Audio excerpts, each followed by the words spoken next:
మత్తయి సువార్త 11వ అధ్యాయము 2వ వాక్యం నుండి చదవండి. క్రీస్తు చేయుచున్న కార్యములను గురించి యోహాను చెరసాలలో విని, రాబోవు వాడవు నీవేనా, మేము మరి ఒకరి కొరకు కనిపెట్టవలనా అని ఆయనను అడుగుటకు తన శిష్యులను నంపెను. Now when John had heard in the prison the works of Christ, he sent 2 of his disciples and said unto him, Art thou he that should come, or do we look for another? దేవునికి పరిశుద్ధ నామమునకు స్తోత్రం. బాప్తిసం ఇచ్చుచున్న యోహాను యేసు ప్రభు రావడానికి ముందు తాను తన యొక్క క్రియలను చేయించు యేసు ప్రభు యొక్క రాక కొరకు తాను సిద్ధపరచుచున్నాడు, ఎదురు చూచుచున్నాడు. ఈరోజు మనం ధ్యానించవలసిన కార్యం ఏమిటంటే, మనము కూడా యేసు ప్రభు మరలా ఆయన ఈ భూమిలో రెండవసారిగా రావాలని మనం ఎదురు చూచుచున్నాం. ప్రతి ఒక్క విశ్వాసి, ప్రతి ఒక్క క్రైస్తవుడు కూడా తమ యొక్క జీవితంలో ఎదురు చూచుచున్న ఒక ముఖ్యమైన ఒక కార్యము, యేసు ప్రభు యొక్క రాకడని గురించిన నిరీక్షణ లేకుండా, యేసు ప్రభు యొక్క రాకడని గురించిన ఒక ఎదురుచూపు ఒక వ్యక్తి యొక్క జీవితంలో లేకపోతే వారి యొక్క జీవితంలో క్రైస్తవ జీవితమే వ్యర్థముగా మారుచున్నది. అందుకే బాప్తిసం ఇచ్చుచున్న యోహాను తాను కూడా యేసు ప్రభు యొక్క మెస్సయా యొక్క రాక కొరకు తాను ఎదురు చూచుచున్నాడు. దేవునికి పరిశుద్ధ నామమునకు స్తోత్రం. తాను ఎదురు చూచుచున్నప్పుడే అతని యొక్క జీవితముని గురించి యేసు ప్రభు చెబుతున్నారు. తాను యేసు ప్రభు యొక్క రాక కొరకు ఎదురు చూచుచు జీవించుచున్నాడు కాబట్టి ఆ వ్యక్తి యోహాను యొక్క జీవితము మిక్కిలి శ్రేష్టమైన జీవితముగా మారి ఉన్నది. దేవునికి పరిశుద్ధ నామమునకు స్తోత్రం. ఈరోజు మనం ధ్యానించవలసిన కార్యము, యేసు ప్రభు యొక్క రాకడ కొరకు ఎదురు చూచినప్పుడు మనము బాప్తిసమిచ్చుచున్న యోహాను కంటే ఒక శ్రేష్టమైన జీవితం అని చేయాలి. బాప్తిసమిచ్చుచున్న యోహాను ఎటువంటి జీవితం అని చేసి ఉన్నాడో వాటిని గురించే ఈరోజు మనము ధ్యానించవచ్చున్నాం. ఇదే మత్తయి సువార్త 11వ అధ్యాయము 11వ వాక్యమని చదువుతున్నప్పుడు చదవండి. స్త్రీలు కనిన వారిలో బాప్తిస్మమిచ్చి యోహాను కంటే గొప్పవాడు పుట్టలేదని నిశ్చయముగా మీతో చెప్పుచున్నాను. ఆయనను పరలోక రాజ్యంలో అల్పుడైన వాడు అతని కంటే గొప్పవాడు. Verily I say unto you, among them that are born of women, there hath not risen a greater than John the Baptist. Notwithstanding, he that is least in the kingdom of heaven is greater than he. దేవునికి పరిశుద్ధ నామమునకు స్తోత్రం. స్త్రీలు కనిన వారిలో బాప్తిసమిచ్చుచున్న యోహాను కంటే గొప్పవాడు ఎవడునూ లేడు. అంతకుముందు ప్రవక్తలు ఉన్నారు. అంతకుముందు చాలామంది ఒక మంచి జీవితం అని చేశారు. బాప్తిసమిచ్చుచున్న యోహానుకు ముందు చాలామంది ప్రవక్తలు, దానియేలు ఉన్నాడు, దావీదు ఉన్నాడు. బాప్తిసమిచ్చుచున్న యోహానుకు ముందు ఇర్మియా ప్రవక్త, యెషయా ప్రవక్త, యెహెజ్కేలు ప్రవక్త, ఇలా అనేక ప్రవక్తలు ఉన్నారు, రాజులు ఉన్నారు, సమూయేలు ఉన్నాడు, మోషే ఉన్నాడు. అంతవరకు జీవించిన వారిలో బాప్తిసమిచ్చుచున్న యోహాను కంటే గొప్పవాడు ఎవడునూ లేడని యేసు ప్రభు ఎందుకు చెప్పుచున్నారంటే, బాప్తిసమిచ్చుచున్న యోహాను యొక్క జీవితమునకును అంతకు ముందు ప్రవక్తలైన వారు జీవించిన జీవితమునకును ఒక వ్యత్యాసం ఉంది. అదేమిటంటే, వారందరూ వారు తమ యొక్క జీవితంలో ప్రస్తుత కాలముని బట్టి వారు దేవుడు చెప్పిన వాటిని ప్రవచించి వారు దేవుని కొరకు జీవించి ఉన్నారు. కానీ రాబోచున్న వాడి కొరకు ఎదురు చూచు జీవించిన వారు ఎవరునూ లేరు. దేవునికి పరిశుద్ధ నామమునకు స్తోత్రం. దీనిని బట్టి నేను చెప్పాలనుకున్న కార్యం ఏమిటంటే, ఒక క్రైస్తవుడి యొక్క జీవితంలో కూడా ఒక విశేషమైన జీవితము లేకపోతే ఒక గొప్ప జీవితము చేయాలంటే యేసు ప్రభు యొక్క రాకడ కొరకు ఎదురు చూచుచు యేసు ప్రభు వచ్చెదరు అని ఆయన కొరకు సిద్ధపరచుచున్న జీవితమే గొప్ప జీవితముగా ఉండును. దేవునికి పరిశుద్ధ నామమునకు స్తోత్రం. బాప్తిసమిచ్చుచున్న యోహాను స్త్రీలు కనిన వారిలోనే అందరికంటే గొప్పవాడు. ఏ అద్భుతములని చేయలేదు. బాప్తీసం ఇచ్చిన యోహాను భూమిలో ఏ అద్భుతములని చేయలేదు. బాప్తీసం ఇచ్చిన యోహాను గొప్ప గొప్ప ప్రవచనములని చెప్పలేదు. బాప్తీసం ఇచ్చిన యోహాను వచ్చి వేరే తాను గొప్పగా జీవితమని కూడా చేయలేదు. కానీ యేసు ప్రభు కొరకు తాను సిద్ధపరచుచున్నాడు. యేసు ప్రభు కొరకు తాను ఎదురు చూచుచున్నాడు. దేవుని యొక్క పరిశుద్ధ నామమునకు స్తోత్రం. ఒక సంఘము యొక్క ఒక ముఖ్యమైన జీవితము, ఒక సంఘం ఉందంటే, ఒక క్రైస్తవుడు ఉన్నాడంటే వారి యొక్క జీవితములో ఒక గొప్ప జీవితము, వారి యొక్క జీవితము దేవుడే మెచ్చుకొనుచున్న ఒక గొప్ప జీవితం అని ఎలా చెప్పగలమంటే, వారు చేయుచున్న అద్భుతములని బట్టి కాదు, వారు చేయుచున్న సూచక క్రియలని బట్టి కాదు, వారు చేయుచున్న గొప్ప గొప్ప కార్యములు ప్రవచనములని బట్టి కాదు. యేసు ప్రభు యొక్క రాకడ కొరకు ఎవరైతే తమను సిద్ధపరచుకొని ఆయన యొక్క రాకడ కొరకు ఎదురు చూచుచున్నారో వారి యొక్క జీవితమే శ్రేష్టముగా మారుచున్నది. దేవుని యొక్క పరిశుద్ధ నామమునకు స్తోత్రం. ప్రకటన గ్రంథం యొక్క చివరి అధ్యాయమునకు మనం వచ్చినట్లయితే అక్కడ తాను ఆత్మయు పెళ్లి కుమార్తెయు ఆమేన్ ప్రభువా రమ్మని వారు త్వరగా రమ్మని వారు పలుకుచున్నారు. ఇదే చివరి మాట. పరిశుద్ధ గ్రంథములోనే చివరి మాట ఈ యొక్క మాటగానే కనబడుచున్నది. దానికి తర్వాత ఈ గ్రంథమునందు రాయబడిన వాటిని ఇలా రాయాలి, దీనిని మార్చకూడదని దేవుడు చెప్పుచున్నారు. పరిశుద్ధ గ్రంథములోనే చివరి మాట త్వరగా రమ్ము. చదవండి. ప్రకటన గ్రంథము 22వ అధ్యాయము 17వ వాక్యమని చదవండి. ఆత్మయు పెండ్లి కుమార్తెయు రమ్ము అని చెప్పుచున్నారు, వినువాడు రమ్ము అని చెప్పవలెను. దప్పిగొనిన వారిని రానిమ్ము, ఇచ్చయించు వారిని జీవజలములను ఉచితముగా పుచ్చుకొననిమ్ము. And the Spirit and the bride say, Come, and let him that heareth say, Come, and let him that is athirst come, and whosoever will, let him take the water of life freely. దేవుని యొక్క పరిశుద్ధ నామమునకు స్తోత్రం.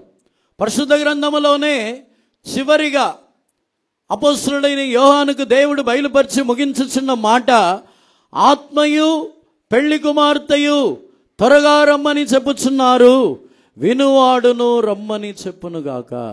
యేసు ప్రభు యొక్క రాకడ కొరకు ఎదురు చూడటమే పరిశుద్ధ గ్రంథములో చివరి మాట యొక్క ముగింపు. దేవుని యొక్క పరిశుద్ధ నామమునకు స్తోత్రం.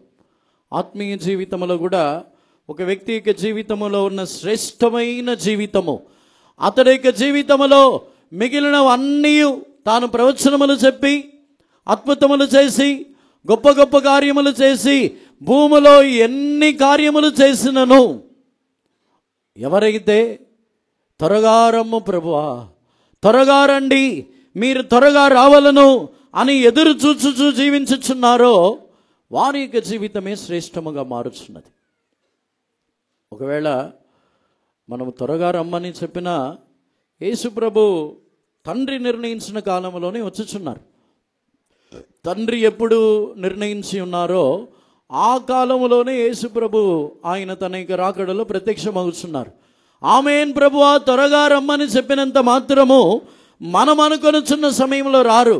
కానీ ఎవరైతే త్వరగా రమ్మని చెప్పి జీవించుచున్నారో వారి యొక్క జీవితమే పరలోక రాజ్యంలో మిక్కిలి గొప్ప జీవితం. యోహాను కంటే వారు మిక్కిలి గొప్పవారు. యేసు ప్రభు ఎందుకు స్త్రీలు కనిన వారిలో యోహానే గొప్పవాడు, కానీ పరలోక రాజ్యంలో మిక్కిలి చిన్నవాడు అని ఎందుకు చెప్పుచున్నారంటే, వారు యోహానైతే ఈ భూమిలో యేసు ప్రభు రావాలనని, మెస్సియాగా రావాలనని ఎదురు చూసి ఉన్నాడు.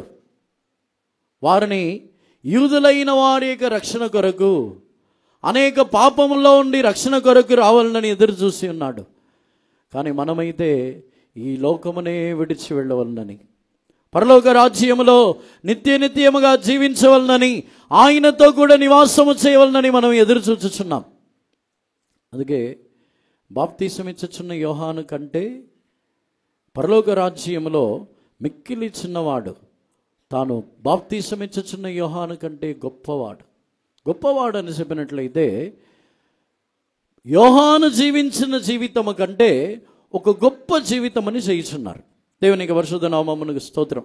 యోహానుని యేసు ప్రభు ఎందుకు ఆయన గొప్పవాడు, యోహాను మిక్కిలి గొప్పవాడని ఎందుకు అక్కడ చెప్పుచున్నాడంటే, యోహాను యొక్క జీవితము, బాప్తీసం ఇచ్చుచున్న యోహాను యొక్క జీవితమని చూసినట్లయితే తాను వచ్చి ఒక యాజకుడి యొక్క కుమారుడు. దేవునికి పరిశుద్ధ నామమునకు స్తోత్రం. బాప్తీసం ఇచ్చుచున్న యోహాను వచ్చి ఒక యాజకుని యొక్క కుమారుడు. తాను చెప్పాలంటే తన యొక్క జీవితంలో తాను ప్రత్యక్ష గుడారము దేవుని ఆలయమునకు వెళ్ళి తాను తన యొక్క తండ్రి యొక్క సేవని కొనసాగించాలి. దేవునికి పరిశుద్ధ నామమునకు స్తోత్రం. కానీ బాప్తీసం ఇచ్చుచున్న యోహాను యేసు ప్రభు కొరకు తాను ఎదురు చూచుచున్నాడు కాబట్టి దేవాలయమునకు వెళ్ళి సేవ చేయుచున్న అనుభవం కాకుండా ఈ యేసు ప్రభు రాక కొరకు తన్ను సిద్ధపరచుకొనవలనని అరణ్యమునకు వెళ్ళి ఉన్నాడు. దేవునికి పరిశుద్ధ నామమునకు స్తోత్రం. బాప్తీసం ఇచ్చుచున్న యోహాను అయితే ప్రత్యక్ష గుడారములో ఉండి సేవ చేయాలి, తన యొక్క తండ్రి యొక్క సేవని కొనసాగించాలి. తన యొక్క తండ్రి సేవ చేయుచున్న కాలములోనే దేవుడు యోహానుని గురించి బయలుపరిచి ఉన్నారు. అతనికి యోహాన్ని గురించి బయలుపరిచిన తర్వాత, యోహాను జన్మించబడిన తర్వాత ధర్మశాస్త్రముని బట్టి బాప్తీసం ఇచ్చి యోహాను వచ్చి ప్రత్యక్ష గుడారమునకు వెళ్ళి దేవాలయంలో సేవ చేయాలి. తాను బలులు అర్పించాలి, ధూపముని అర్పించాలి. తాను వెళ్ళి ఆ అతి పరిశుద్ధమైన స్థలమునకు వెళ్ళి జనలేక పాపము కొరకు ప్రాయశ్చిత్తము చేయాలి. దేవునికి పరిశుద్ధ నామమునకు స్తోత్రం. యోహాను గొప్పవాడు అని యేసుప్రభు ఎందుకు చెప్పి ఉన్నారంటే, యేసుప్రభు యొక్క రాక కొరకు ఎదురు చూచుచున్నాడు కాబట్టి ధర్మశాస్త్రముని బట్టి చేయక యేసుప్రభు నిమిత్తము తన్ను మార్చుకొని ఉన్నాడు. దేవునికి పరిశుద్ధ నామమునకు స్తోత్రం. అలాగే ఉండలేదు. దేవునికి పరిశుద్ధ నామమునకు స్తోత్రం. అంటే దాన్ని బట్టి యేసుప్రభు యొక్క భూమిలో రావటానికి, యేసుప్రభు రావటానికే తన యొక్క జీవితంలో దానికంటే ఒక మించిన అనుభవమునకు వెళ్ళుచున్నాడు. యోహాను ఒకవేళ దేవాలయమునకు వెళ్ళి తాను బలులు అర్పించి సేవ చేయించు ఉన్నట్లయితే యేసుప్రభు కొరకు మార్గము సిద్ధపడి ఉంటుందా? దేవునికి పరిశుద్ధ నామమునకు స్తోత్రం. బాప్తీసం ఇచ్చే యోహాను ఒకవేళ దేవుని ఆలయమునకు వెళ్ళి సేవ చేసి ఉన్నట్లయితే తాను ఇత్తడి గంగాళములో ఉన్న నీళ్ళల్లో కాళ్ళు చేతులు మాత్రమే కడుక్కొని లోపలికి రావాలని ఆ ప్రమాణంలో మాత్రమే ఉంటాడు. దేవునికి పరిశుద్ధ నామమునకు స్తోత్రం. యేసు ప్రభు కొరకు మార్గముని సిద్ధపరచవలనని కోరి తాను మాత్రమే దేవుని ఆలయములో వెళ్ళువాడుగా కాకుండా యేసు ప్రభు యొక్క మార్గముని సిద్ధపరచడం అంటే మిగిలిన అందరినీ కూడా దేవుని ఆలయం లోపల రావటానికి, తాను దేవుని ఆలయం లోపలికి వెళ్ళడానికి మానేశాడు. దేవునికి పరిశుద్ధ నామమునకు స్తోత్రం.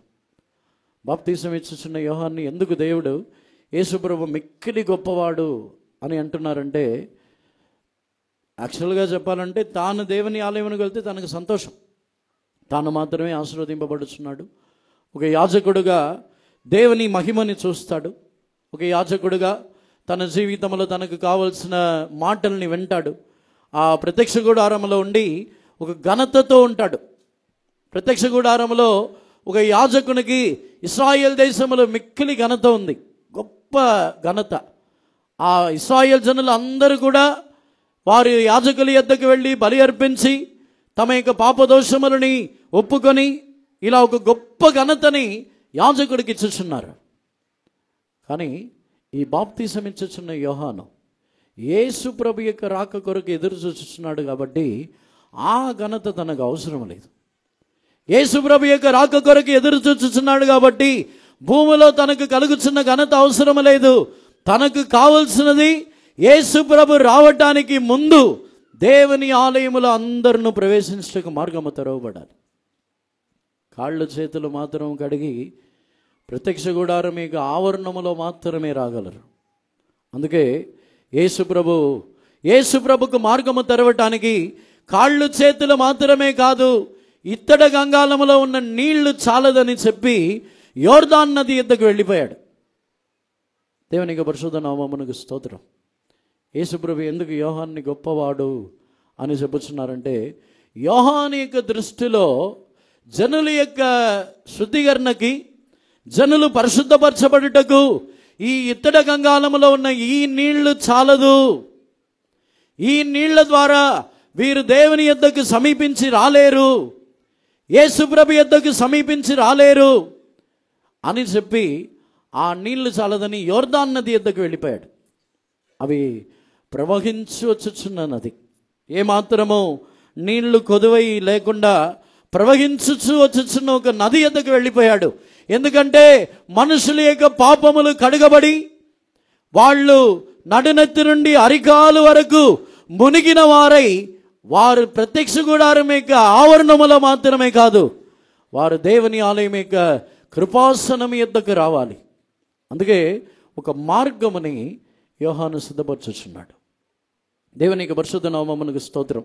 యోహాను మార్గముని సిద్ధపరచుటకు తనలో ఒక త్యాగముని చేయుచున్నాడు. తాను దేవుని ఆలయములో తాను పొందుచున్న ఆశీర్వాదములని వదిలి త్యాగము చేయుచున్నాడు. దేవునికి పరిశుద్ధ నామమునకు స్తోత్రం. యోహాను తాను తన యొక్క జీవితంలో దేవుని ఆలయముని త్యాగము చేసి ఉన్నాడు. పరలోక రాజ్యములో మిక్కిలి చిన్నవాడు తన యొక్క జీవితంలో యోహాను కంటే గొప్పవాడని ఎందుకు చెప్పుచున్నారంటే, యోహాను త్యాగము చేసినది ఈ లోకములో ఒక సుఖభోగమైన జీవితము, దేవుని ఆలయములో ఉన్న జీవితమని త్యాగము చేసి ఉన్నాడు.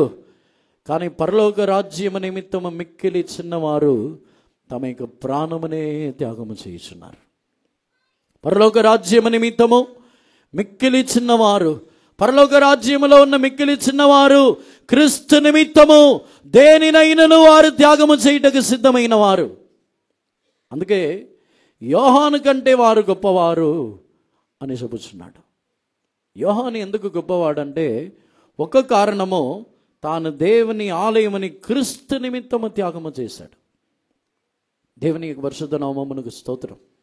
మనము యేసుప్రభు యొక్క రాకడ నిమిత్తము మనము లోకమనే త్యాగము చేయుచున్నాం. యేసుప్రభు యొక్క రాకడ నిమిత్తము ఈ లోకములో ఉన్న నివాసమే నాకు వద్దు. యేసుప్రభు యొక్క రాకడ నిమిత్తము ఆమేన్ ప్రభువా త్వరగా రమ్మని మనం పలుకుచున్న మాట ఏమిటంటే, ఈ లోకము నాకు వద్దు, మీరు త్వరగా రావలను. ఈ లోకములో ఉన్న ఆస్తుల ఐశ్వర్యములు వద్దు, ఈ లోకములో ఉన్న ఏ విధమైన ఆడంబరములు వద్దు, ఈ లోకములో ఉన్న అలంకరణలు వద్దు, ఈ లోకములో ఉన్న సుఖభోగములు వద్దు, ఏమీ వద్దు. ఆమేన్ ప్రభువా త్వరగా రమ్మని పలుకుచున్నాం. దేవునికి పరిశుద్ధ నామమునకు స్తోత్రం. బాప్తిసం ఇచ్చుచున్న యోహాను మిక్కిలి గొప్పవాడని యేసుప్రభు చెప్పడానికి ఇంకా కొన్ని కారణములు ఉన్నాయి. ఇదే మత్తయి సువార్తలో 11వ అధ్యాయంలో 7వ వాక్యము నుండి 8వ వాక్యముని 8వ వాక్యముని చదవండి. 7వ వాక్యం నుండి 9వ వాక్యం వరకు చదవండి. వారు వెళ్ళిపోచుండగా యేసు యోహానుని గూర్చి జనసమూహములతో ఇలాగ చెప్పసాగెను. మీరేమి చూచుటకు అరణ్యంలోనికి వెళ్ళితిరి? గాలికి కదులుచున్న రెల్లున? మరి ఏమి చూడ వెళ్ళితిరి? సన్నపు బట్టలు ధరించుకున్న మనుషునా? ఇదిగో సన్నపు బట్టలు ధరించుకున్న వారు రాజగృహములలో నందురు గదా. మరి ఏమి చూడ వెళ్ళితిరి? ప్రవక్తన? అవును గాని ప్రవక్త కంటే గొప్పవానని మీతో చెప్పుచున్నాను. ఇంగ్లీష్లో. And as they departed, Jesus began to say unto the multitudes concerning John, what went ye out into the wilderness to see? A reed shaken with the wind? But what went ye out for to see? A man clothed in soft raiment? Behold, they that wear soft clothing are in kings' houses. దేవునికి పరిశుద్ధ నామమునకు స్తోత్రం.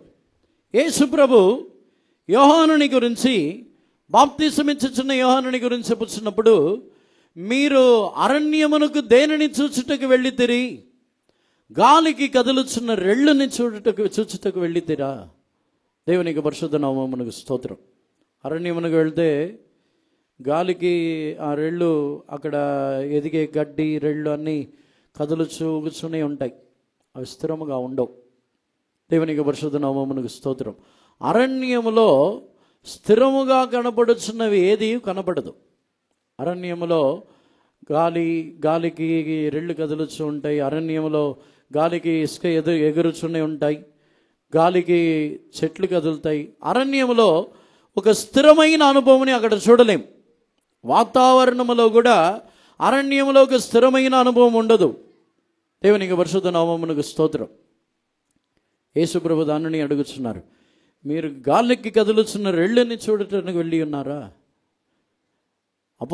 బాప్తీసమిచ్చుచున్న యోహాను యొక్క జీవితము అరణ్యమునకు వెళ్ళి తాను కదులుచున్నవాడుగా లేడు.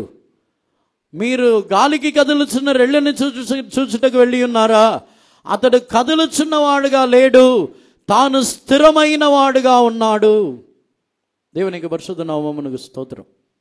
అరణ్యమునకు వెళ్ళిన తర్వాత తన యొక్క ప్రతిష్టలో, తన యొక్క తీర్మానములలో తాను నమ్మకముగా ఉన్నాడు.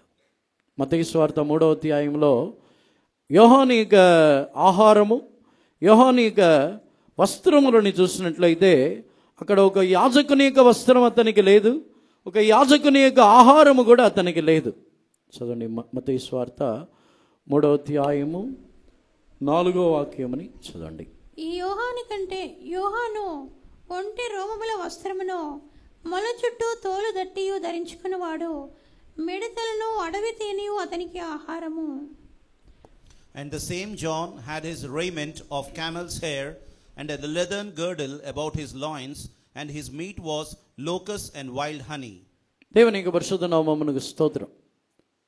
బాప్తీసం ఇచ్చుచున్న యోహాను యొక్క జీవితమును చూసినట్లయితే తన తల్లి వచ్చి ద్రాక్షరసముని, ఏ విధమైన మద్యపానములని, ద్రాక్ష చెట్టులో నుండి వచ్చే దేనిని త్రాగడు, అతడు నాజీరుడై ఉంటాడని తీర్మానము చేసి ఉన్నది. ఒక యాజకుడుగా దేవునికి పరిశుద్ధ నామమునకు స్తోత్రం. ఒకవేళ బాప్తీసమిచ్చుచున్న యోహాను దేవుని ఆలయములో యాజకుడిగా ఉన్నట్లయితే అక్కడ అర్పించబడుచున్న బలి పశువులు, మాంసము, అక్కడ అర్పించబడుచున్న అనేక గోధుమ పిండి, రొట్టెలు, అనేక వృక్ష ఫలములు, వారు అర్పించుచున్న ప్రథమ ఫలములు, పంటలు, ధాన్యములు అన్నిటినీ తాను తిని ఉండవచ్చు. కానీ బాప్తీసం ఇచ్చుచున్న యోహానుని గురించి రాయబడి ఉన్నది, తాను మిడతని, తేనెని తాను తినుచున్నాడు. దేవునికి పరిశుద్ధ నామమునకు స్తోత్రం. కానీ అరణ్యమునకు వెళ్ళిన తర్వాత కూడా తాను స్థిరముగా తన యొక్క ప్రతిష్టలో ఈ ఆహారములన్నీ దొరకలేదని చెప్పి తన యొక్క జీవితంలో అధైర్యపడి సమస్యలిపోయి ఉండకుండా తాను ఏదో ఒక ఆహారముతో తృప్తి చెంది జీవించుచున్నాడు. మీరు వెళ్ళి అరణ్యములో గాలికి కదులుచున్న రెళ్ళని చూడటానికి వెళ్ళి ఉన్నారా? ఈ రోజుల్లో చాలామంది ఆహార విషయంలో కదిలిపోతున్నారు. బాప్తీసం ఇచ్చుచున్న యోహాను ఆహార విషయంలో కదిలిపోలేదు. అరణ్యములో తాను కదలని వాడై ఉన్నాడు. ఏ ఆహారమైనా తనకి ప్రతిష్టలో నమ్మకముగా ఉన్నాడు. అదే విధముగా ఏ ఆహారమునకును తాను బానిసగా లేడు, అటు ఇటు ఊగుచూ ఉండలేదు. దేవునికి పరిశుద్ధ నామమునకు స్తోత్రం. యేసుప్రభు యొక్క రాక కొరకు ఎదురు చూచుచున్న వారు తమ యొక్క జీవితంలో ఆహార విషయములో వారు సంచలులై, వారు తమ యొక్క జీవితంలో స్థిరత్వము లేని వారుగా ఉండరు. వారు స్థిరులై, వారు మిక్కిలి స్థిరమైన వారుగా నిలబడుచున్నారు. ఎందుకు ఆహార విషయం గురించి చెప్పుచున్నానంటే, స్థిరత్వం అనేది ఆహారముని బట్టి కాదు, దేవుని కృప ద్వారానే కలుగుచున్నదని హెబ్రీయులకు రాసిన పత్రికలో మనము చదువుతున్నాం. హెబ్రీయులకు రాసిన పత్రిక 13వ అధ్యాయము 9వ వాక్యముని చదవండి. నానా విధములైన అన్యబోధల చేత త్రిప్పబడకుడి, భోజన పదార్థములను బట్టి కాక కృపను బట్టి హృదయము స్థిరపరచుకున్నట మంచిది. భోజనములను బట్టి ప్రవర్తించిన వారికి ఏమీ ప్రయోజనము కలగలేదు. Be not carried about with divers and strange doctrines, for it is a good thing that the heart be established with grace, not with meats which have not profited them that have been occupied therein. యేసు ప్రభు యొక్క రాక కొరకు ఎదురు చూచుచున్న, baptism ఇచ్చుచున్న యోహాను తన్ను ఏ ఆహారమును కదిలించకుండా ఉండుటకు ఆహారముల మీద తన యొక్క జీవితంలో ఏ ఆశ లేకుండా పోయింది. దేవుని యొక్క పరిశుద్ధ నామమునకు స్తోత్రం. ఇక్కడ మీరు భోజనముల చేత హృదయముని స్థిరపరచుకొనటము కంటే కృపచేత హృదయముని స్థిరపరచుకొనటం మంచిదని చెప్పుచున్నాడు. దేవుని యొక్క పరిశుద్ధ నామమునకు స్తోత్రం. గాలికి కదులుచున్న రెళ్ళుని మీరు చూచుటకు వెళ్ళితిరా? ఆహారం కొరకు అటు ఇటు ఊగుచున్న పరిస్థితిలో ఉన్న వారిని చూడటానికి వెళ్ళలేదు. యేసు ప్రభు యొక్క రాక కొరకు తాను ఉపవసించి తన యొక్క కడుపుని కట్టుకొని యేసు ప్రభు యొక్క రాక కొరకు తాను తన యొక్క ఒక జీవితంలో ఆహారమని జయించిన ఒక గొప్ప జీవితం అని చేయించున్నాడు. ఇప్పుడు యేసు ప్రభు యొక్క రెండవ రాకడ కొరకు ఎదురు చూస్తున్న మనము ఎంతమంది ఆహారమని జయించి ఉన్నాం? ఆహారము చేత మన యొక్క జీవితం అటు ఇటు ఊగుచున్నది. ఆహారము కొరకు మనం అటు ఇటు మన యొక్క హృదయముని ఆహారము చేత స్థిరపరచుకోవాలని కోరుకొని మన యొక్క జీవితంలో స్థిరత్వము లేని వారై ఆ గాలికి కదులుచున్న వారు వలె వారి యొక్క అనేక విధములైన అన్య బోధల చేత అటు ఇటు ఊగుచున్నాం. ఈ అన్య బోధలు ఏమిటంటే ఆహారముని గురించిన బోధలు.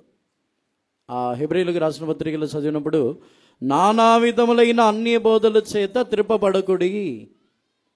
ఈ బోధలు ఏమిటంటే అటు ఇటు ఊగుటకు చేయుచున్న ఆహారమునకు సంబంధమైన బోధలు. దేవునికి పరిశుద్ధ నామమునకు స్తోత్రం. వ్యాధి వచ్చినప్పుడు ఈ ఆహారం తినండి, వ్యాధి లేనప్పుడు ఈ ఆహారం తినండి, లేకపోతే ఏదైనా బలహీనత వచ్చిన వెంటనే ఈ ఆహారం తినాలి. ఒక్కొక్క డాక్టర్ ఒక్కొక్క టైప్లో చెప్తారు, ఒక్కొక్క న్యూట్రిషన్స్ ఒక్కొక్క టైప్లో చెప్తారు. మనం అటు ఇటు ఊగుతూనే ఉంటాం. అందుకే యోహాన్ని గురించి చెప్పుతున్నారు, గాలికి కదులుచున్న రెళ్ళని చూడటానికి వెళ్ళారా మీరు? అతడు గాలికి కదులుచున్న రెళ్ళు కాదు, ఆ గాలి ఈ బోధ. ఆ గాలి ఏమిటంటే ఈ నానా విధములైన బోధలు. మనుషులు దేవునిలో స్థిరముగా ఉండకుండా ఉండుటకు అనేక విధములైన బోధలని వారు చేయుచున్నారు. దీనిని తినకూడదు, దీనిని చేయకూడదు, ఇలా ఉండకూడదు, దీనిని ఇలా రుచి చూడకూడదు, దీనిని వీళ్ళు తినకూడదు, వాళ్ళు తినకూడదు. వారు అనేకులేక బోధలకి హృదయమంతా కలవరపడి ఎటు తిరగాలో తెలియకుండా దేవుని యొక్క కృప మీద ఉన్న నమ్మిక తొలగిపోయింది. దేవుని యొక్క పరిశుద్ధ నామమునకు స్తోత్రం. అందుకే ఆహారము చేత కాదు, దేవుని కృప ద్వారా హృదయము స్థిరపరచుకొనటం మంచిది. యేసు ప్రభు యొక్క రాకడ కొరకు, రెండవ రాకడ కొరకు ఎదురు చూసేవారు ఆహారము తిని మంచిగా బలపడి మంచిగా స్థిరముగా ఉండాలని కోరుకోరు. ఈ ఆహారం తింటే బలం వచ్చింది, ఆ ఆహారం తింటే మంచిగా స్థిరముగా ఉండవచ్చు. యేసు ప్రభు యొక్క రాకడ కొరకు ఆమేన్ ప్రభువా త్వరగా రమ్మని చెప్పుచున్నవారు తన యొక్క శరీరములో ఉన్న ఆరోగ్యము, తన యొక్క శరీరములో ఉన్న భోజనముని గురించిన బోధలని వారు వినరు. బాప్తీసం ఇచ్చుచున్న యోహాను కూడా వినడు. దేవునికి పరిశుద్ధ నామమునకు స్తోత్రం. బాప్తీసం ఇచ్చుచున్న యోహాను భోజనం కొరకు ఆలోచించి ఉంటే అరణ్యమునకు వెళ్ళడు. బాప్తీసం ఇచ్చుచున్న యోహాను భోజనము గురించి ఆలోచించకుండా దేవుని కృప మీద ఆధారపడి ఉన్నాడు కాబట్టి తాను అరణ్యమునకు వెళ్ళి యేసు ప్రభుకు మార్గముని సిద్ధపరిచి ఉన్నాడు. దేవునికి పరిశుద్ధ నామమునకు స్తోత్రం. యేసు ప్రభుకు మార్గముని సిద్ధపరచాలంటే యెరూషలేములో దేవాలయములో నుండి మార్గము సిద్ధపరచబడదు. ఎందుకంటే యేసు ప్రభు నూతనమును జీవమైన మార్గమని ఆయన ఎక్కడ కలుగచేయుచున్నారంటే పాలయమునకు వెలుపల వెళ్ళి సిలువ వేయబడి అక్కడ ఒక మార్గమని తెరుచుచున్నారు. అదే విధముగానే బాప్తీసం ఇచ్చుచున్న యోహాను కూడా దేవుని ఆలయములో ఉండి యేసు ప్రభుకు ఒక మార్గమని తెరవలేడు. యేసు ప్రభు కూడా దేవుని ఆలయములో ఉండి నూతనమును జీవమైన మార్గమని తెరవలేరు. పాలయమునకు వెలుపల వెళ్ళాలి. తాను కూడా అరణ్యమునకు వెళ్ళి శ్రమపడి సిలువని మోసి తన యొక్క శరీరముని చీల్చి నూతనమును జీవమైన మార్గమని తెరవాలి. దేవునికి పరిశుద్ధ నామమునకు స్తోత్రం. ఈ రెళ్ళని గురించి ధ్యానిస్తే ఒకటి, ఇది గాలికి కదులుచున్న అనుభవం గలది. రెండవది, ఈ రెళ్ళని ఐగుప్తుతో పోల్చి మనం పరిశుద్ధ గ్రంథంలో చదవచ్చు. ఈ రెళ్ళు ఐగుప్తుతో పోల్చబడిన ఒక కార్యం. 2వ రాజులు 18వ అధ్యాయము 21వ వాక్యంని చదవండి. 2వ రాజులు 18వ అధ్యాయము 21వ వాక్యం. నలిగిన రెల్లు వంటి ఈ ఐగుప్తును నీవు నమ్ముకొనుచున్నావు కదా. ఒకడు దాని మీద ఆనుకున్న ఎడల అది వాని చేతికి గుచ్చుకుని దూసిపోవును. ఐగుప్తు రాజు అయిన ఫరో అతని నమ్ముకున్న వారికి అందరికీ అట్టివాడే. Now, behold, thou trustest upon the staff of this bruised reed, even upon Egypt, on which if a man lean, it will go into his hand and pierce it. So is Pharaoh, king of Egypt, unto all that trust on him. దేవునికి పరిశుద్ధ నామమునకు స్తోత్రం. ఐగుప్తు రాజుని ఇక్కడ పరిశుద్ధ గ్రంథము చెప్పుచున్నది, అతడు నలిగిన రెళ్ళు వంటి వాడు. దేవునికి పరిశుద్ధ నామమునకు స్తోత్రం. ఒకవేళ అతని మీద ఎవరైనా ఆనుకొనినను అతడు ఎవరు ఆనుకొనుచున్నారో వారిని దూచుకొని పోవును. దేవునికి పరిశుద్ధ నామమునకు స్తోత్రం. యోహానుని గురించి చెప్పుచున్నప్పుడు అతడు గాలికి కదులుచున్న రెళ్ళు వంటి వాడు కాదు, ఐగుప్తు వంటి వాడు కాదు. ఐగుప్తుని నమ్మినట్లయితే నమ్మిన వారు మోసపోతున్నారు. బాప్తిసమిచ్చుచున్న యోహాను తను, మీరు గాలికి కదులుచున్న రెళ్ళని చూడటానికి వెళ్ళి ఉన్నారా? కాదు, దానికంటే గొప్పవాడని చెప్పినట్లయితే అక్కడ యోహాను తన యొద్దకు వచ్చి వారిని చూసి మాట్లాడుచున్నాడు. మీరు అబ్రహాముకు కుమారులని అనుకొనవద్దు, దేవునికి కుమారులగుటకు దారి చూపిన వాడు ఎవడు? దేవునికి పరిశుద్ధ నామమునకు స్తోత్రం. అక్కడ తన్ను నమ్మమని చెప్పటం లేదు. ఐగుప్తులైన వారి యొక్క జీవితంలో గాలికి కదులుచున్న రెళ్ళని చెప్పినట్లయితే, నన్ను నమ్మండి, నా మీద ఆనుకొనుడి, నా యొద్దకు వచ్చి చేరండి, నేను మిమ్మల్ని ఏలుబడి చేయుదును, నన్ను నమ్మకపోతే నేను మిమ్మల్ని త్రోసివేయుదును, ఇలా చెప్పుటే ఐగుప్తు యొక్క అలవాటు. దేవునికి పరిశుద్ధ నామమునకు స్తోత్రం. ఏ మనుషులైనా వేరే ఒక మనిషి దగ్గర, ఇతర మనుషులో, బంధువులో, రక్త సంబంధంలో ఎవరైనా సరే, చివరి వరకు నేను మిమ్మల్ని కాపాడుదును, నన్ను నమ్ముడి, లేకపోతే నేను మిమ్మల్ని దేవుని రాజ్యమునకు తీసుకుని వెళ్ళుదును, నన్ను నమ్మండి, లేకపోతే నేను మిమ్మల్ని చివరి వరకు పోషించుదును, నన్ను నమ్మండి అని చెప్పినట్లయితే వారు ఐగుప్తు వంటి వారు. మనుషులని నమ్మటము వ్యర్థము. పిల్లలు తల్లిదండ్రులని నమ్మటము వ్యర్థము, తల్లిదండ్రులు పిల్లలని నమ్మటం వ్యర్థమే, భార్య తన యొక్క భర్తని నమ్మటం వ్యర్థమే, భర్త తన యొక్క భార్యని నమ్మటమును వ్యర్థమే. తన యొక్క సహోదరులు, తన యొక్క స్నేహితులు, తన యొక్క ఇరుగు పొరుగు వారు, మన పైన ఉన్న అధికారులు ఎవరిని నమ్మినను అది వ్యర్థమే. ఒకరోజు ఆ నమ్మిన వారి మీద ఆనుకున్నట్లయితే, ఐగుప్తు అని చెప్పినట్లయితే, లోకములో జీవించే వారు ఎవరి మీద ఆనుకున్నా ఒకరోజు వారి ద్వారానే మనం మోసపోతున్నాం. ఆ రెళ్ళు ఆనుకునిన వారిని దోచుకొని పోవును. దేవునికి పరిశుద్ధ నామమునకు స్తోత్రం. అందుకే యోహానుని గురించి, మీరు రెళ్ళని చూడటానికి వెళ్ళలేదు, ఎందుకంటే యోహాను తన మీద ఆనుకొనమని చెప్పటం లేదు. నా వెనుక వచ్చేవాడు ఇంకొను గొప్పవాడు, ఆయన యందలి నమ్మిక ఉంచుడే అని చెబుతున్నాడు. దేవునికి పరిశుద్ధ నామమునకు స్తోత్రం. ఏ మనిషి అయినా నేనుంటే బాగుంటుంది, నేనుంటే ఇలా చేసేవాడిని, నేనుంటే ఇలా చేయగలను, మిమ్మల్ని ఈ విధముగా నడిపించగలను, ఈ విధముగా చేయగలనని అనుకున్నట్లయితే వారే రెళ్ళు వలె దూచుకొని పోదురు. దేవునికి పరిశుద్ధ నామమునకు స్తోత్రం. అందుకే యోహానుని గురించి యేసు ప్రభు చెప్పుచున్నప్పుడు, తాను రెళ్ళు వంటి వాడు కాదు, అతడు మార్గమని చూపువాడు. భూమిలో యేసు ప్రభు యొక్క రాక కొరకు ఎదురు చూచుచున్న వారు తమ యొక్క జీవితంలో తన మీద ఆనుకొనమని ఎవరికను చెప్పరు. తన్ను నమ్మి ఉండమని, ఎవరికూను చెప్పరు. యేసుప్రభుని నమ్మి ఉండమని, యేసుప్రభు యొక్క రాకడ కొరకు ఆయనని సంధించటకే మార్గమని చూపించదురు కానీ తన మీద నమ్మిక ఉంచమని చెప్పరు. దేవునికి పరిశుద్ధ నామమునకు స్తోత్రం. చివరి వరకు నమ్మకముగా ఉండవలను.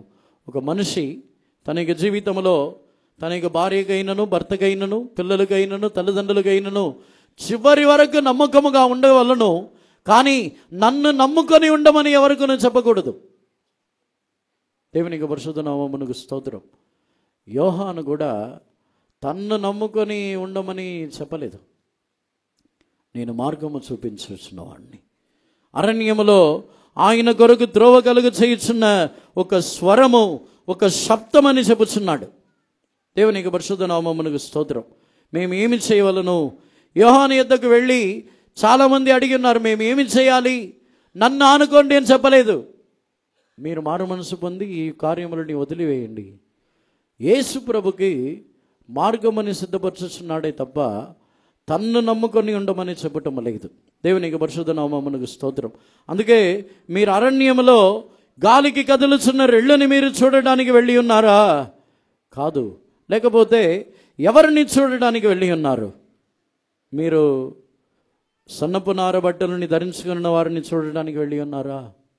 చదవండి 11వ అధ్యాయము 8వ వాక్యమని చదవండి. సన్నపు బట్టలు ధరించుకున్న మనుషున, ఇదిగో సన్నపు బట్టలు ధరించుకున్నవాడు రాజగృహములలో నందురు కదా. But what went ye out for to see? A man clothed in soft raiment? Behold, they that wear soft clothing are in kings' houses. సన్నపు బట్టలని ధరించుకున్న మనుషున, యోహాను జన్మించబడటము ఇంతకుముందు చెప్పినట్టు, ఒకవేళ యోహాను దేవుని ఆలయంలో ఉంటే యాజకుని యొక్క వస్త్రం మిక్కిలి విలువైన వస్త్రం. ఒక యాజకుడు ప్రధాన యాజకుడుగా మారుచున్నప్పుడు వారు ధరించుకొని ఉన్న వస్త్రం మిక్కిలి విలువైనది. 12 రాళ్ళు తన రొమ్ము మీదను భుజం మీదను పొదిగింపబడి ఉన్న ఒక వస్త్రం. అనేక విచిత్రమైన పనితో చేయబడినది. అది అనేక విధములైన విలువైన దారములతో కుట్టబడినది. దేవునికి పరిశుద్ధ నామమునకు స్తోత్రం. కానీ యోహాను యొక్క వస్త్రం అని చూసినట్లయితే యోహాను ఒంటె బొచ్చ చర్మమని ధరించుకున్నవాడు. అది ఎలా ఉంటుంది? అరణ్యములో ఎండ, ఉష్ణము, అలాంటి సందర్భంలో అలాంటి ఒక ఒంటె చర్మమని ధరించుకొని ఉంటే అరణ్యంలో ఎలా ఉంటుంది? ఇప్పుడు సాధారణంగా ఏసీలో కూర్చొని ఉన్నాం మనం. దీనికే ఎండ, వేడి, ఉష్ణం ఏమేమో అనుకుంటాం. కానీ యేసు ప్రభు యొక్క రాక కొరకు బాప్తిసమిచ్చుచున్న యోహాను ఆ సన్నపు బట్టలని కూడా, ఆ విలువైన బట్టలని కూడా తను కోరుకోవట్లేదు. తన యొక్క వస్త్రముల విషయంలో కూడా తాను ఆ యేసు ప్రభు యొక్క రాకకు అది ఆటంకముగా ఉండకూడదు, యేసు ప్రభు యొక్క రాకకు సిద్ధపరచుటకు అది ఆటంకముగా ఉండకూడదు అని ఆ వస్త్రమని ధరించుకొని ఉన్నాడు. దేవునికి పరిశుద్ధ నామమునకు స్తోత్రం. ఒకవేళ వేరే సన్నపు బట్టలని ధరించుకొని తాను వస్త్రము కొరకు కొంచెం చింత గలవాడుగా ఉన్నట్లయితే వస్త్రముని ఉతుక్కోవడానికి ఇంటికి రావాలి, ఆ వస్త్రముని మార్చుకోవడానికి రావాలి, వస్త్రము పాతబడిపోతుంది, ఇవన్నీ జరగాలి. కానీ యోహాను అరణ్యములోకి వెళ్ళి ఒంటె చర్మముని ధరించుకొని ఉన్నాడంటే వస్త్రము కూడా యేసు ప్రభు యొక్క రాకకు నేను సిద్ధపరచుచున్న మార్గమునకు ఆటంకముగా ఉండకూడదని అనుకొని ఉన్నాడు. దేవునికి పరిశుద్ధ నామమునకు స్తోత్రం. అందుకే యేసు ప్రభు అడుగుతున్నారు, సన్నపు బట్టలని ధరించుకున్న వారిని మీరు చూడటానికి వెళ్ళి ఉన్నారా? వారైతే రాజుల యొక్క అంతఃపురములో ఉంటారు, అరణ్యములో ఉండరు. అరణ్యములో ఉంటే ఆ బట్టలు ఒకరోజు కూడా పనికిరాదు. సన్నపు బట్టలని ధరించుకుంటే ఒకరోజు కూడా పనికిరాదు. దాని కొరకు టైం స్పెండ్ చేయాలి, దాని కొరకు ప్రయాసపడాలి, మరలా దాని కొరకు చూసుకోవాలి. దేవునికి పరిశుద్ధ నామమునకు స్తోత్రం. డ్రెస్ కోసం ఎంత టైం స్పెండ్ చేస్తున్నాం మనం? చాలామంది బట్టల కోసం టైం స్పెండ్ చేసేవాళ్ళు ఉన్నారు. బట్టల్ని కొనడానికి వెళ్తే ఎంత టైం పట్టిద్ది? బట్టల్ని కుట్టడానికి వెళ్తే ఎంత టైం పట్టిద్ది? లేకపోతే బట్టలు వేసుకోవడానికి ఎంత టైం పట్టిద్ది? ఎన్ని బట్టలు మారుస్తాం? యేసుప్రభు యొక్క రెండవ రాకడ కొరకు ఎదురు చూస్తున్న వారు తమ యొక్క శరీరముని కప్పుకొనవలనని ఒక ఉద్దేశమే తప్ప తన యొక్క బట్టలని గురించిన చింత వారికి ఉండదు. దేవునికి పరిశుద్ధ నామమునకు స్తోత్రం. బాప్తీసం ఇచ్చుచున్న యోహాను స్త్రీలలో పుట్టిన వారు అందరిలోనూ గొప్పవాడంటే మిగిలిన వారు అందరూ కూడా ప్రవచనము చెప్పి ఉన్నారు, ఒక శ్రేష్టమైన జీవితముని చేసి ఉన్నారు, శ్రమపడి ఉన్నారు, కష్టపడి ఉన్నారు. కానీ క్రీస్తు నిమిత్తము తాను చేయుచున్న పని ఆగకూడదని వస్త్రం మీద కూడా చింత లేదు బాప్తీసం ఇచ్చుచున్న యోహానుకి. ఈరోజు మన యొక్క జీవితంలో యేసుప్రభు యొక్క రాకడలు ఎత్తబడవలనని కోరుచున్న మనకి వస్త్రముని గురించిన చింత లేదా?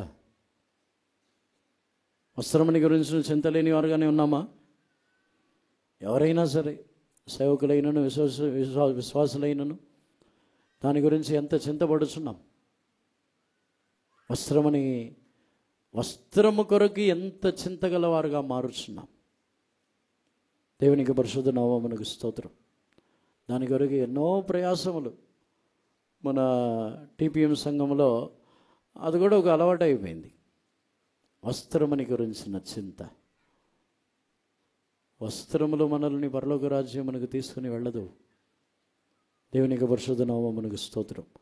అవి కూడా యేసుప్రభు యొక్క రెండవ రాకడ కొరకు సిద్ధపడే నిమిత్తము దాని కొరకు కూడా మనము చింతలేని వారై ఉండాలి. దేవునికి పరిశుద్ధ నామమునకు స్తోత్రం. యేసుప్రభు యొక్క వస్త్రముని చూస్తున్నట్లయితే అది నిలువుటంగి. అది వచ్చి ప్రత్యేకముగా ఏదో దాని కొరకు వస్త్రముని వేసుకోవడానికి కూడా టైం స్పెండ్ చేయాల్సిన అవసరం లేదు. నిలువుటంగి దాన్ని కట్టుకొని ఏదో చేసి వస్త్రముని కట్టడానికి టైం స్పెండ్ చేయడానికి అవసరం లేదు. తన యొక్క శరీరముని కప్పుకొనుటకు ఒక నిలువుటంగిని ధరించుకున్న వారే ఉన్నారు యేసుప్రభు. దేవునికి పరిశుద్ధ నామమునకు స్తోత్రం. ఆత్మీయ జీవితంలో భావ్యమైన వస్త్రములని గురించిన చింత గలవారు అంతరంగములో ఉన్న వస్త్రములని గురించిన చింత ఉండదు వారికి. భావ్యమైన అలంకరణ, భావ్యమైన తమ యొక్క వస్త్రధారణములు, వీటిని గురించి చింత ఎవరికి ఉందో వారికి అంతరంగములో ఉన్న వస్త్రముని గురించిన చింత ఉండదు. దేవునికి పరిశుద్ధ నామమునకు స్తోత్రం.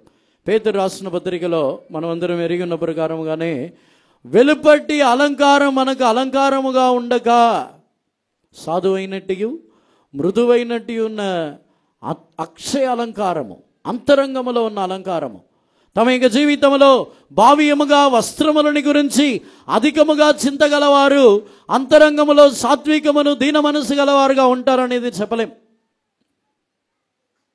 ఒకవేళ ఆలోచించి మీరే పరీక్షించి చూడవచ్చు. ఎక్కువగా వస్త్రముని గురించిన చింతగలవారు వారు సాత్వికంగా దీన మనసుతో ఉంటారా? వస్త్రం గురించే గొడవ పడతారు. చాలా ఇళ్లల్లో బట్టల కొరకే గొడవ. ఆ డ్రెస్ కొనివ్వలేదు, ఈ డ్రెస్ కొనివ్వలేదు, మాకు ఆ డ్రెస్ ఇవ్వలేదు, ఈ డ్రెస్ ఇవ్వలేదు, వాళ్ళకి ఆ డ్రెస్ ఇచ్చారు, మాకు ఈ డ్రెస్ ఇచ్చారు. చాలా ఇళ్లల్లో ఇదే గొడవ. వస్త్రముని గురించిన చింత ఉంటే లోపల సాత్వికం ఉండదు. వస్త్రముని గురించి భావ్యమైన అలంకారముని గురించిన చింత ఉన్నట్లయితే అంతరంగములో సమాధానకరమైన నెమ్మదికరమైన ఒక మనసు ఉండదు. దాని కొరకే గొడవలు వస్తాయి, దాని కొరకే తిడతాం, వస్త్రము కొరకే పోట్లాట్లు వస్తాయి. రావట్లేదా? మేము అసలు బట్టల గురించి నేను ఎప్పుడు గొడవ పడిందే లేదు, మాట్లాడిందే లేదు, ఎవరిని అడిగిందే లేదు. మా ఇంట్లో ఏమాత్రం బట్టల గురించి నేను ఎవరిని అడగలేదు. ఎవరిని అన్నారా? బాప్తీసం ఇచ్చుచున్న యోహాన్ని ఎందుకు యేసుప్రభు గొప్పవాడు? స్త్రీలలో జన్మించబడిన వారు అందరిలోనూ బాప్తీసం ఇచ్చుచున్న యోహాను కంటే గొప్పవాడు లేడంటున్నారు. ఎందుకంటే యేసుప్రభు యొక్క రాక కొరకు వస్త్రముని మార్చుకొనుటకున్న సమయముని కూడా ఇవ్వకూడదు అనుకుంటున్నాడు. దేవునికి పరిశుద్ధ నామమునకు స్తోత్రం. ఆ సమయముని కూడా క్రీస్తు కొరకు సిద్ధపడాలి. క్రీస్తు భూమిలో రావడానికి వాటి కొరకు కూడా ఉపయోగపరచుకోవాలి. దేవునికి పరిశుద్ధ నామమునకు స్తోత్రం. అందుకే బాప్తీసం ఇచ్చుచున్న యోహానుని గురించి యేసు ప్రభు, అతడు మండుచు ప్రకాశించుచున్న దీపమై ఉండెను. అతడు మీకు కొంతకాలం మీరు అతనికి వెలుగులో ఆనందించడానికి ఇష్టపడిరి. దేవునికి పరిశుద్ధ నామమునకు స్తోత్రం. బాప్తీసం ఇచ్చుచున్న యోహానే గొప్పవాడైతే పరలోక రాజ్యములో మిక్కిలి చిన్నవాని యొక్క జీవితము దానికంటే ఒక శ్రేష్టమైన జీవితమై ఉండాలి. బాప్తీసం ఇచ్చుచున్న యోహాను అలాంటి ఒక జీవితమని చేయడానికి ఒక కారణమే ఇది. బాప్తీసం ఇచ్చుచున్న యోహాను ఒక యాజకుడుగా ఉండి కూడా తాను ప్రసంగము చేసి ఉండవచ్చు. ఒక యాజకుడుగా ఉండి కూడా తన యొక్క జీవితంలో ఏదైనా తన యొక్క కార్యముని చేసి ఉండవచ్చు. ప్రతిష్టలో నమ్మకంగా ఉండవచ్చు. ద్రాక్ష రసం తాగకుండా పరిశుద్ధాత్మతో నిండుకున్న వాడే అలాగే ఉండవచ్చు. తన యొక్క జీవితంలో ఆశీర్వాదంగానే ఉంటుంది, అది తన యొక్క జీవితంలో ప్రయోజనముగానే ఉంటుంది. కానీ యేసు ప్రభు యొక్క మొదటి రాకడ, యేసు ప్రభు భూమిలో వచ్చి ఆయన తన యొక్క క్రియని చేయవలనని ఆయన కోరినప్పుడు బాప్తీసం ఇచ్చుచున్న యోహాను తన యొక్క యాజకత్వం యొక్క జీవితమని మార్చి ఇంకనూ శ్రేష్టమైన జీవితమునికి వెళ్ళి ఉన్నాడు. మనం కూడా అనుకుంటాం, క్రైస్తవులు ఏదో సాధారణంగా జీవిస్తే చాలు కదా, సాధారణముగా ఒక మంచి జీవితం, పరిశుద్ధంగా ఉండి మంచిగా నీతిమంతులుగా ఉండి యథార్థముగా ఎవరికి ఏం కీడు చేయకుండా ఎవరికి ఏం అన్యాయం చేయకుండా జీవిస్తే చాలు కదా. చాలా క్రైస్తవ జీవితంలో సరిపోయిద్దా? అది అందరూ నార్మల్ లైఫ్ క్రైస్తవులు కాకుండా వేరే వారు కూడా చేస్తారు. కానీ క్రైస్తవ జీవితం అటువంటిది కాదు. యేసు ప్రభు యొక్క రాకడ కొరకు తన యొక్క జీవితంలో తాను త్యాగము చేయాలి. యేసు ప్రభు యొక్క రాకడ కొరకు తన యొక్క జీవితంలో తాను పాలయమునకు వెలుపల అరణ్యమునకు వెళ్ళాలి. తన యొక్క జీవితంలో తానే శ్రమలు అనుభవించటకు సమర్పించుకోవాలి. దేవునికి పరిశుద్ధ నామమునకు స్తోత్రం. యేసు ప్రభు యొక్క రాకడ, ఆమేన్ ప్రభువా త్వరగా రమ్మని చెప్పుచున్న వారి యొక్క జీవితము మిక్కిలి గొప్పగా మారుచున్నది. అపోస్తలుడైన పౌలు కూడా నేను పానార్పణముగా పోయబడుచున్నాను, త్వరగా ఆయనని నాకు మరణము లాభం అంటున్నాడు. నాకు మరణము లాభము, క్రీస్తు నాకు జీవము, మరణము నాకు లాభము. ఎప్పుడు మరణించి ఎప్పుడు యేసు ప్రభు దగ్గరికి వెళ్తానని కోరుకుంటున్నాడు. అందుకే అపోస్తలుడైన పౌలు యొక్క జీవితంలో తాను అరణ్యములోను, అనేక అడవిలోను, అనేక దుష్ట జంతువుల మధ్యలోను, అనేక విధములైన పోరాటములు, మనుషులు అందరి మధ్యలోనూ యేసు ప్రభు యొక్క రాకడ కొరకు ఎదురు చూచుచున్నాడు. కాబట్టి తన యొక్క జీవితము గొప్ప జీవితముగా మారి ఉన్నది. అపోస్తలులందరికంటే ఒక శ్రేష్టమైన జీవితమని అపోస్తలుడైన పౌలు చేసి ఉన్నాడు. దేవునికి పరిశుద్ధ నామమునకు స్తోత్రం. అపోస్తలుడైన పౌలు యేసు ప్రభు యొక్క రాకడని, ఆయన యొద్దకు వెళ్ళవలనని ఎదురు చూచుచునే ఉన్నాడు. మనము కూడా అదే అనుభవం గలవారుగా ఉన్నప్పుడే మన యొక్క జీవితము కూడా బాప్తీసమిచ్చుచున్న యోహాను కంటే పరలోక రాజ్యంలో మనం మిక్కిలి చిన్నవారమే. పరలోక రాజ్యంలో మిక్కిలి గొప్పవారు యేసు ప్రభుతో, ఆయనతో సమానముగా మనల్ని హెచ్చించుచున్నారు. మిక్కిలి చిన్నవారి యొక్క జీవితమే యోహాను యొక్క జీవితం కంటే గొప్పగా ఉంటే, పరలోక రాజ్యంలో సియోనులో నూతన యెరూషలేములో ఉన్న మన యొక్క జీవితము ఇంకా ఎంత గొప్పగా ఉండవలనని దేవుడు కోరుచున్నారు. సాధారణమైన జీవితంలో తృప్తి చెందవద్దు. సాధారణమైన ఒక మంచి జీవితమే చేయుచున్నాము అని తృప్తి చెంది దానిలోనే ఆగిపోవద్దు. అపోస్తలుడైన పౌలు తన యొక్క జీవితంలో తాను కోరుచున్న ఒకే ఒక కార్యమని చెప్పి ముగించుచున్నాను. కొలసీలకు రాసిన పత్రికలో చదువుతున్నప్పుడు, నేను ధర్మశాస్త్రం వలన కలుగుచున్న నీతిని ఆశించకుండా దేవుని యందలి ఉన్న విశ్వాసం వలన కలుగుచున్న నీతిని ఆశించుచున్నాను అంటున్నాడు. ధర్మశాస్త్రముల వలన తాను నీతిమంతుడే. ధర్మశాస్త్రముల వలన తన యొక్క జీవితంలో నీతిమంతుడుగానే ఉన్నాడు. ఫిలిప్పీలకు రాసిన పత్రిక 3వ అధ్యాయము 9వ వాక్యమని చదవండి. ఫిలిప్పీలకు రాసిన పత్రిక 3:9.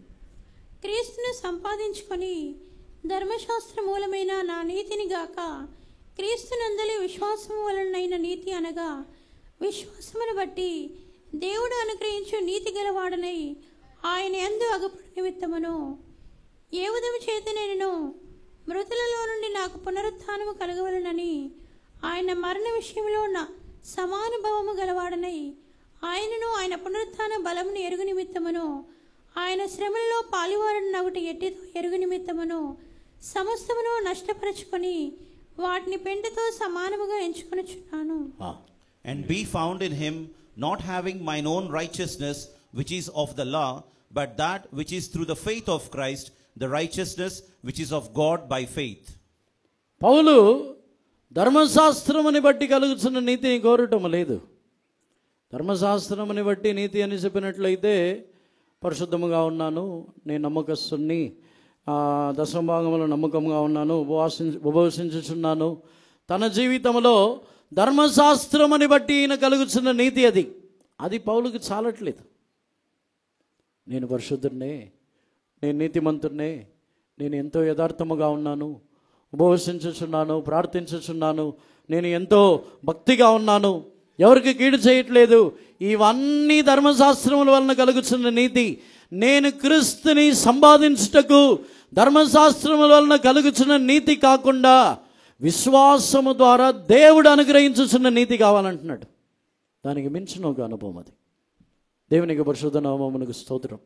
మన యొక్క సొంత జీవితంలో మనము నీతిమంతులుగా పరిశుద్ధులుగా ఉన్నాము, కానీ దానిలో తృప్తి చెందవద్దు. మనము యేసు ప్రభువు యొక్క రాకడ నిమిత్తము ఇంకనూ ఆయన యొక్క శ్రమలలో పాలివారుగా మారాలి. నేను ఆ శ్రమలు ఎట్టిదో నేను రుచి చూడాలి, క్రీస్తుని నేను తెలుసుకోవాలి ఇంకను అని చెప్పి పౌలు తన యొక్క జీవితంలో దేవుడు అనుగ్రహించుచున్న నీతి కావాలి నాకు. నా సొంత నీతి వేరు. నా సొంతముగా మనం అనుకుంటాం, నేను అన్నిట్లో కరెక్ట్గానే ఉన్నాను కదా, నేనేం తప్పు చేయట్లేదు కదా అని అనుకుంటాం. కానీ అది సాధారణమైన ఒక జీవితం. అది క్రైస్తవ జీవితంలో ఉన్న గొప్ప జీవితం కాదు. క్రైస్తవ జీవితంలో ఉన్న గొప్ప జీవితము దేవుడు అనుగ్రహించుచున్న నీతి. ఆ నీతినే యోహాను నెరవేర్చి ఉన్నాడు. ఆ నీతినే తన యొక్క దేవుని ఆలయంలో ఉండి తాను జీవించుచున్న జీవితం ఒక ధర్మశాస్త్రముని బట్టి ఈయన జీవితం. దేవుని ఆలయంలో ఉండి యాజకుడుగా ఉండి పరిశుద్ధముగా జీవిస్తే మంచి జీవితమే. కానీ యేసు ప్రభు యోహానుతో చెప్పుచున్నారు, నీతి యావత్తును ఈలాగు జరిపించబడవలను. బాప్తీసమిచ్చుచున్న యోహానుని ప్రత్యక్ష గుడారములోనే ఉంచి జీవించుచున్న నీతి కాదు దేవుడు కోరినది. అరణ్యమునకు వెళ్ళి యేసు ప్రభుకు మార్గముని సిద్ధపరిచి బాప్తీసము దేవుని నీతి ద్వారా మనుషులని మరణము నుండి విడిపించాలని ఆ నీతి. ఒకవేళ బాప్తీసం ఇచ్చే యోహాను దేవుని ఆలయంలోనే ఉంటే దేవుని నీతి అక్కడ నెరవేరదు. యోహాను అరణ్యములో ఉండి తాను మనుషులని మరణము నుండి విడిపించే నిమిత్తము దేవుడు ఒక నీతి, దేవుని నీతి ఏమిటంటే బాప్తీసము ద్వారా మరణము నుండి విడిపించాలి అనేది దేవుని నీతి. ఆ నీతిని యోహాను నెరవేర్చి ఉన్నాడు. అదే దేవుడు అనుగ్రహించుచున్న నీతి. దేవుని యొక్క పరిశుద్ధ నామమునకు స్తోత్రం. ఇలా మన యొక్క జీవితంలో కూడా యేసు ప్రభు యొక్క రాకడ, ఆయన అతి త్వరగా రానయ్యున్నారు, ఆమేన్ ప్రభువా త్వరగా రమ్మని చెప్పుచున్న వారే వారు ఈ భూమిలో బాప్తీసమిచ్చుచున్న యోహాను కంటే ఒక గొప్ప జీవితమని చేయుదురు. దానికి ఒక అభిషేకం కావాలి, దానికి దేవుని చిత్తమని చేయుటకు కావాల్సిన కృప కావాలి. అందరిని కూడా సమర్పించుకున్నదాము. ఆత్మలో ప్రేరేపణ గల వారందరిని కూడా మోకరించి దేవుని సన్నిధానంలో, అవును ప్రభువా బాప్తీసమిచ్చుచున్న యోహాను ఈ భూమిలో మీరు వచ్చి మీ సేవని ప్రారంభించటకే మీకు మార్గం, మీ రాక కొరకు ఎదురు చూచినప్పుడే ఇంత గొప్ప జీవితము చేసి ఉన్నాడు. మేము శరీరధారిగా ఉన్న యేసుప్రభుని కాదు, మేము మహిమ కలిగిన యేసుప్రభుని ఎదురు చూచుచున్నాం. మట్టి అయిన మనుష్య కుమారుణ్ణి ఎదురు చూసినప్పుడే యోహాను అంత గొప్ప జీవితము చేసినట్లయితే తేజస్సుతో, మహా తేజస్సుతో, పెళ్లి కుమారుడుగా మహిమతో ప్రభావములతో నిండి ఆయన పూర్ణమైన మహిమతో తాను దిగి వచ్చుచున్నప్పుడు ఆ యేసు ప్రభుని ఎదురు చూచుచున్న మనం ఎంత శ్రేష్టమైన జీవితమని చేయాలి. అందరిని కూడా సమర్పించగలదాము. మనం ఎదురు చూచుచున్నది శరీరధారి అయిన యేసు ప్రభుని కాదు. మనం ఎదురు చూచుచున్నది మహిమతో నిండి ఉన్న యేసు ప్రభుని. ఆయన మహిమతో నిండి ఉండుట మాత్రమే కాదు, మనం ఎదురు చూచుచున్న యేసు ప్రభు ద్వారా మనము కూడా మహిమ గలవారుగా మారుచున్నాము. ఆయన ప్రత్యక్షమైనప్పుడు మనము కూడా రూపాంతరము చెందుచున్నాము. ఆయన ప్రత్యక్షమైనప్పుడు ఘనహీనమైన బలహీనమైన ఈ ప్రకృతి సంబంధమైన ఈ శరీరము అక్షయతని ధరించుకొని మహిమగల శరీరముగా మార్చబడబోతున్నది. అందుకే త్వరగా రమ్మని చెబుతున్నాము. బాప్తిసం ఇచ్చుచున్న యోహానైతే శరీరధారి అయిన యేసు ప్రభు కొరకు ఎదురు చూసి తాను శరీరంలో ఇంత గొప్ప జీవితమని చేసి ఉన్నాడు.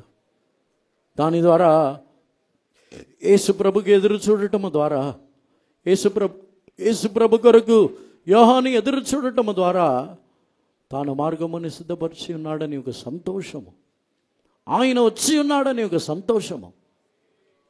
కానీ దానికంటే అధిక సంతోషము ఆమేన్ ప్రభు ఆ త్వరగా రమ్మని చెప్పి మనము కూడా ఒక శ్రేష్టమైన జీవితం అని చేయుచున్నప్పుడు మన యొక్క సంతోషము ఇంకనూ అధికమైన సంతోషము. మనకు ఆయన ప్రతిఫలములతో వచ్చుచున్నారు, మహిమతో వచ్చుచున్నారు, కిరీటములతో వచ్చుచున్నారు. మనం ఎంత శ్రేష్టమైన జీవితం అని చేయాలి. మనల్ని సమర్పించుకొనుదాము. హల్లెలూయా హల్లెలూయా హల్లెలూయా.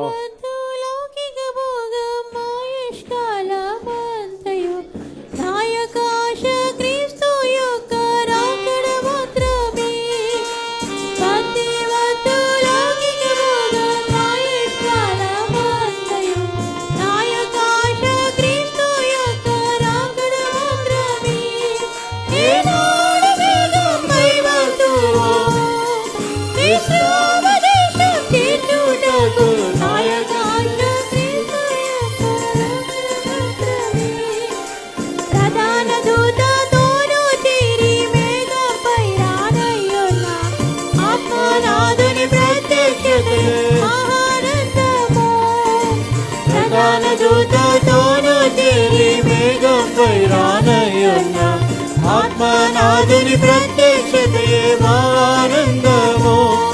ఏనాడు మేఘంపై వస్తువో విశ్రామదేశం తెచ్చుటకు నాయక జీవిత యాత్ర కాలం ఇంకా ఎంత కాలము. రమ్మో రమ్మో దేవా నీవు అతి వేగముగా, నాయక జీవిత యాత్ర కాలం ఇంకా ఎంత కాలము. రమ్మో రమ్మో దేవా నీవు ఏనాడు మేఘంపై వస్తువో విశ్రామదేశం తెచ్చుటకు నాయక జీవిత యాత్ర కాలం ఇంకా ఎంత కాలము. రమ్మో రమ్మో దేవా నీవు అతి వేగముగా, నాయక జీవిత యాత్ర కాలం ఇంకా ఎంత కాలము. రమ్మో రమ్మో దేవా నీవు అతి వేగముగా,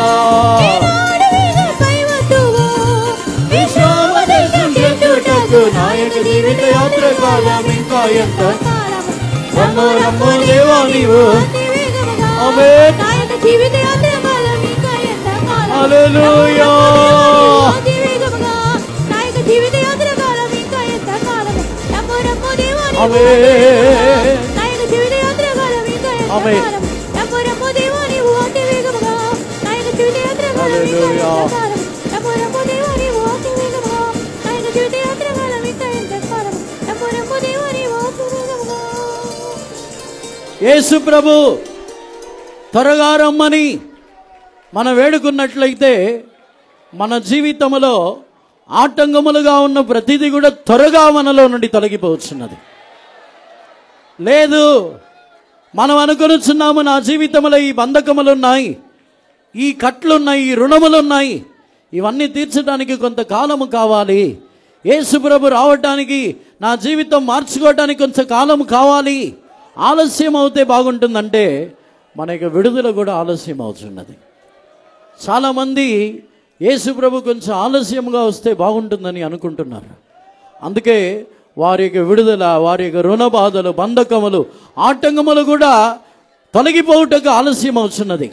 ఒకవేళ ఆటంకములు ఉన్నా పర్వాలేదు, ఒకవేళ బంధకములు ఉన్నా పర్వాలేదు, ఆమేన్ ప్రభువా త్వరగా రమ్మని చెప్పండి. త్వరగా మన యొక్క జీవితంలో విడుదల కలుగుచున్నది. హల్లెలూయా, హల్లెలూయా, హల్లెలూయా.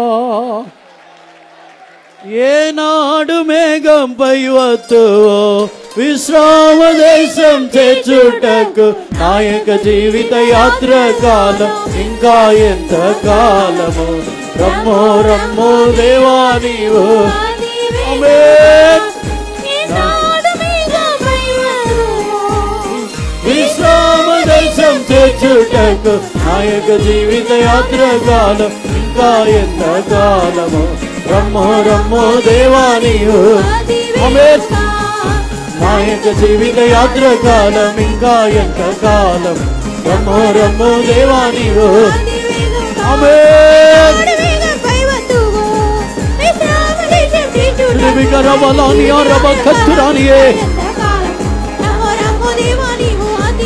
హల్లెలూయా.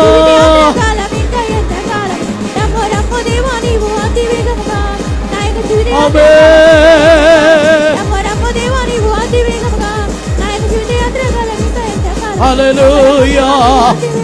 తురువిక తురువిక తురానియా.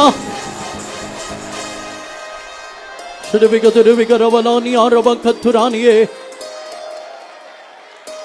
కొందరు నా కుటుంబంలో నేను చేయాల్సిన కొన్ని కార్యములు ఉన్నాయి, మా పిల్లల కోసం నేను చేయాల్సిన కొన్ని కార్యములు ఉన్నాయి, నేను చూడాల్సిన కొన్ని కార్యములు ఉన్నాయి. కాబట్టి యేసు ప్రభు కొంచెం ఆలస్యంగా వస్తే బాగుంటుందని అనుకుంటున్నారు. మీరే దానిని చేయాలనుకుంటున్నారు కాబట్టి దేవుడు ఆ కార్యముని ఏమీ చేయట్లేదు. ఆ జరగవలసిన కార్యము కూడా ఆలస్యం అవుతున్నది. నేను చేసి ముగించాలని అనుకొనిచున్న కార్యము ఆలస్యం అవటానికి కారణం మీరే చేయాలనుకొనిచున్నారు. కానీ ఆమేన్ ప్రభువా త్వరగా రమ్మని చెప్పినట్లయితే జరగవలసిన కార్యములన్నీ త్వరగా జరిపించబడుచున్నది. దేవుడే ఆ కార్యముని చేయుచున్నారు. ఆమేన్ ప్రభువా త్వరగా రమ్మని చెప్పండి. హల్లెలూయా, హల్లెలూయా, హల్లెలూయా.